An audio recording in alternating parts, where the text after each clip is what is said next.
Why did Jesus refer to the Syrophoenician woman as a dog? Hey everybody, I'm Dan McClellan. I'm a scholar of the Bible and religion, and we find this story in Mark chapter 7, beginning in verse 24.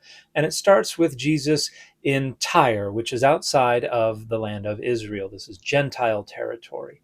And the narrative represents Jesus as trying to maintain what scholars have referred to as the messianic secrets. And this is the convention of the author of the Gospel of Mark to represent Jesus as trying to keep his mission and his activity under wraps, but it never really works out. So we see toward the end of this verse, he did not want anyone to know he was there, yet he could not escape notice. Verse 25, but a woman whose little daughter had an unclean spirit immediately heard about him, and she came and bowed down at his feet.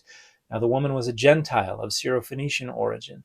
She begged him to cast the demon out of her daughter. He said to her, let the children be fed first, for it is not fair to take the children's food and throw it to the dogs. But she answered him, Sir, even the dogs under the table eat the children's crumbs.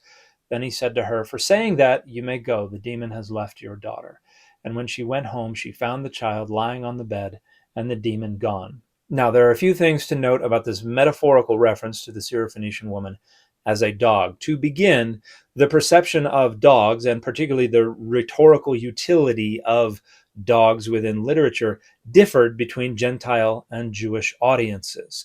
Within Jewish literature, dog was more of an insult. Dogs were conceptualized more commonly as scavengers, as animals that lived on the street. And we see in later Jewish literature the epithet dog being hurled at Gentiles quite frequently. It was insulting. Within Gentile literature, dogs were more commonly kept as pets and were more commonly treated as a part of the household. Now, the author of the Gospel of Mark might be playing with that distinction.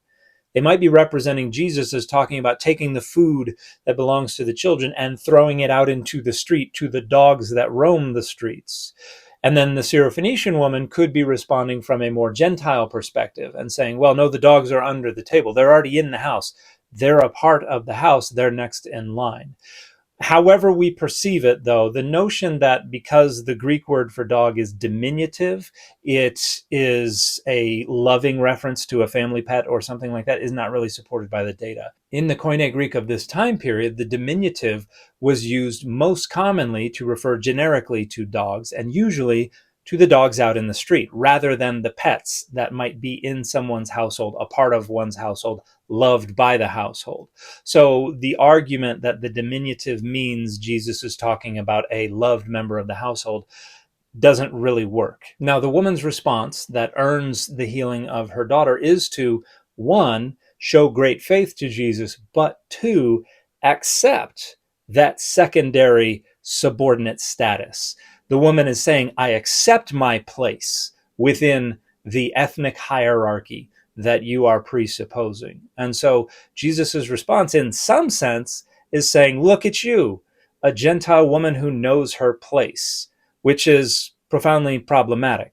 Now, I wouldn't go so far as to say this is racism, as some people have suggested. When we think of racism today, this is usually the notion of race as a question of skin color. But in this time period, race was a question of ethnicity, what nation you belonged to, what language you spoke, what cultural conventions you adopted. And so this is definitely ethnocentric. It is definitely asserting subordinate status for a different ethnic group. And so it is, to some degree, a bigoted response, an ethnocentric response, but I don't think I would go so far as to call it a racist response. But it is definitely denigrating Gentiles and suggesting that while they do have a turn, during the life of Jesus, it was not yet their turn. And so they had to wait because they had secondary status in the soteriological economy of Jesus's mission. So it is an unusual and in many ways a troubling and problematic story. I don't think it is as bad as some folks make it out to be, but it certainly cannot be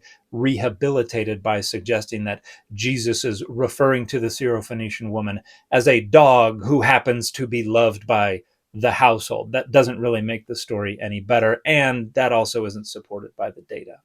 And the fit for this video has been Rogue and Gambit forever.